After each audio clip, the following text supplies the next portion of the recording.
BoogeyMan Ben's back. BoogeyMan. He's the BoogeyMan Ben. He's BoogeyMan coming round the Ben. bend. BoogeyMan Ben. Yeah. BoogeyMan Ben. All right.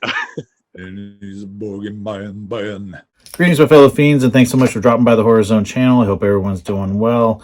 Just wanted to do a quick little intro to this video you're about to watch.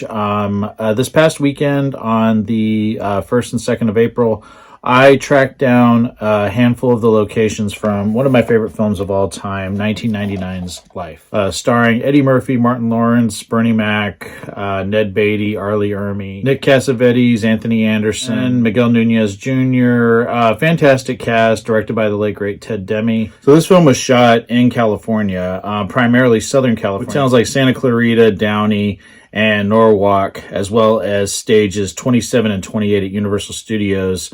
But it was also shot close to Sacramento, up closer to where I live, in towns like Clarksburg, Cortland, and Locke, which served as the exteriors for Notches Under the Hills. So I thought I would just, this last weekend, I went on a little road trip to find these locations. I also wanted to publish this video on Eddie Muprhy's 62nd birthday, which is today, April 3rd. He has always meant a lot to me. I've been a fan of his since seeing Beverly Hills Cop in the theater for the first time when I was about 10 and a half, and that movie blew my mind, and just I've been a fan of his, and I will continue to always support him. Even if I haven't loved every film that he's done, I've always loved Eddie Muprhy. I think he's just a genuinely hilarious person and truly gifted, and his movies really meant a lot to me growing up. And I really still feel that this is a very underappreciated film. It's a film that I absolutely love. It's finally, I think, found its audience all these years later. I loved it as soon as I saw it. It came out the week of my 25th birthday. It actually came out on the 16th of April. My birthday's on the 14th. I remember going to see it with my girlfriend at the time, Tina. So great times seeing the movie, but the movie means a lot to me, and I'm glad that people are finally discovering it. And I thought it'd be just kind of fun to go look for some locations for something that a lot of people probably aren't looking for. So I had a lot of fun doing this. Just wanted to give you a small intro here, and I hope everyone enjoys the video, and I'll come back for my closing thoughts. Here we go. BoogeyMan Ben coming round the bend. Is BoogeyMan Ben. Is BoogeyMan Ben.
Right now I'm driving on North Cortland Road. This is supposed to be the road that Claude and Ray drive on as they're driving to Mississippi from New York. I don't know how I think they use this road just going back and forth pretty much in their car, but this was in the same area as the location for the road up to the prison camp. It's a very rural area, as you can see. There are houses, but they're kind of hidden by the trees and the valleys here. Get a better shot of everything. But yeah, this is the road they were on, and I'm assuming they did it because they wanted it to look like 1932, and they shot it in 1998, so they wanted it to look as rural as possible, and this really works. Yeah.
So that's the bridge that Ray and Claude crossed to come into Mississippi in the movie Love. But yeah, I'm so happy I found it.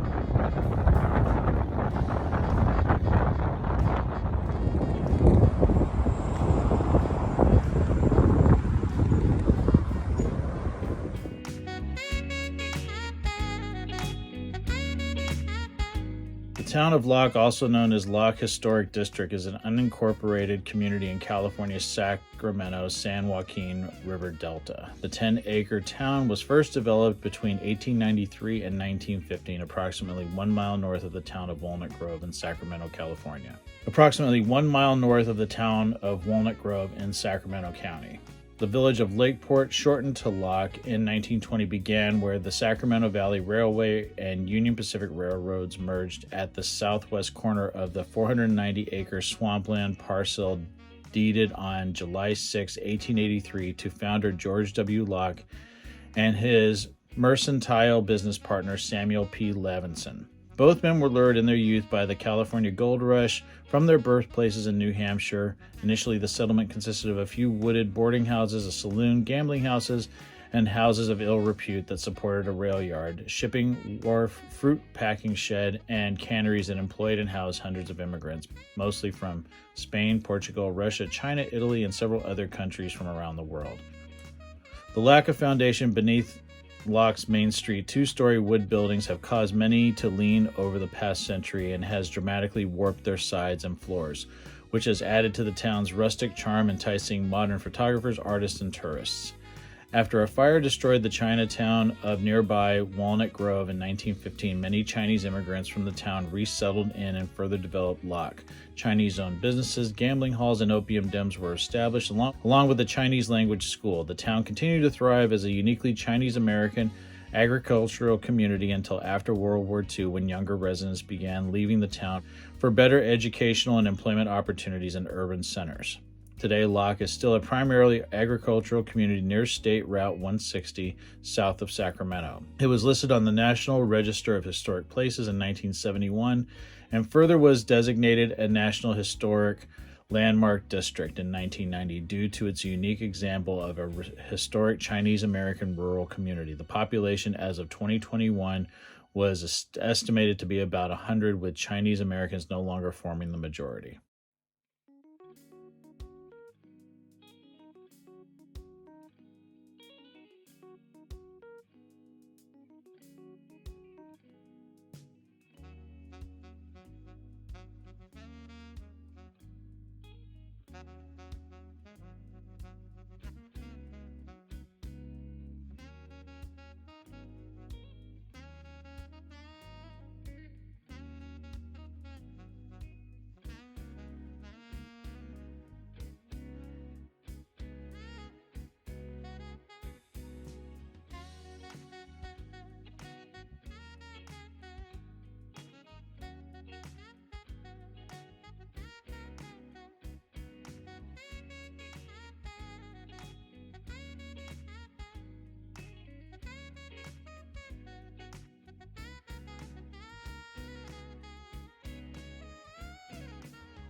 So I'm standing in the spot where Ray and Claude actually walked down into Notches Under the Hill after they've gotten the hooch from Slim, and you can see this part of the town, but this is the pole that they walk by, and it's pretty amazing that I'm actually here.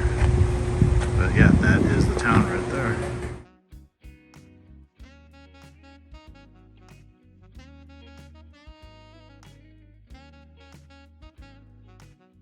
So I'm going to follow the same path as Eddie Muprhy did, walking into the town.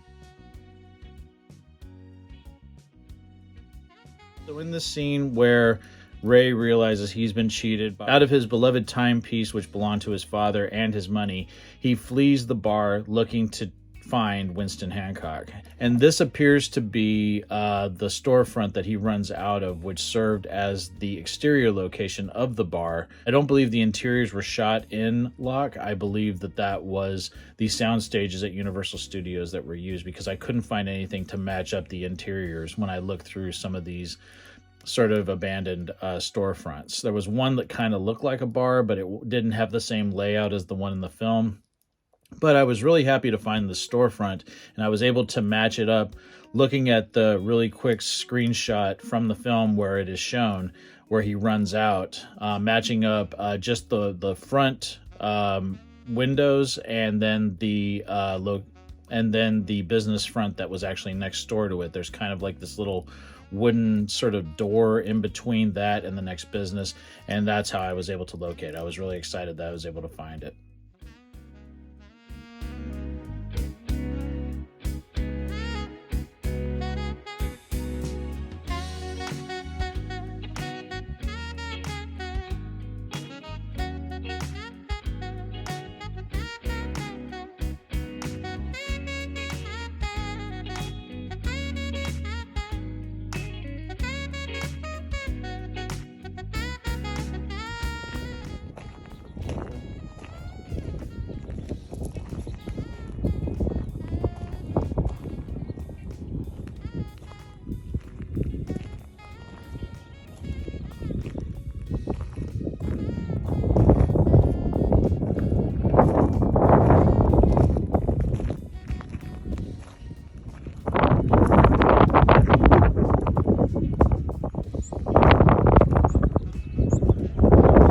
I'm at Willow Point and Z-Line Road, and this is the bus ride in the entrance to the prison camp from the movie Life, and relatively easy to find. It's beautiful out here, very isolated. I mean, there's a really nice house like down the road, but yeah, a little eerie, very quiet, very rural, and you can see the canals in the film as they drive from the road up to the prison.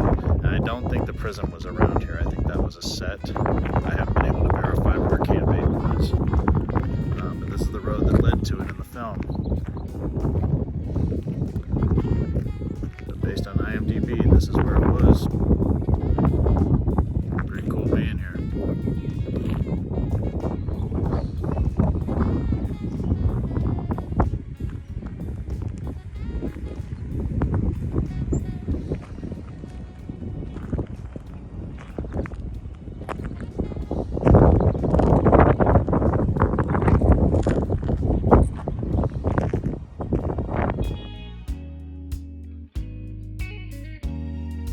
So I hope everyone enjoyed that, showcasing some of the locations that are up here in Northern California for the movie Life. I had a blast finding them and tracking them down. Like I said, it took me a couple of days.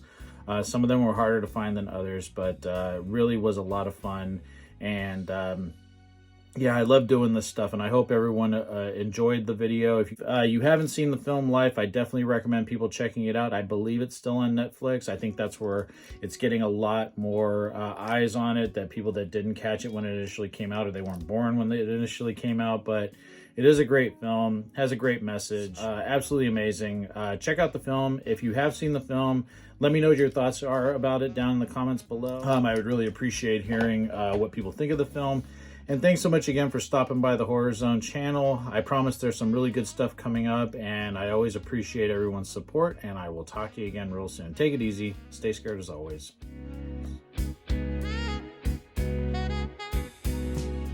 Hey fellow Fright Fiends, just want to say thank you again for supporting BoogeyMan Ben's Horror Zone. If you're brand new to the channel and you haven't yet subscribed, please hit the subscribe button down below, hit the bell notification so you're updated every time I drop a new video. I typically do this once or twice a week with new content. I've been doing this for over 11 years, and the horror genre is a passion of mine, and it really means a lot to me that I can share that passion with all of you guys. Thanks so much again for the support, and I'll talk to you again later. Take it easy, stay scared as always. Peace. Jingling, jingling. I appreciate it. Jangle-a, you say? Jingling, jingling.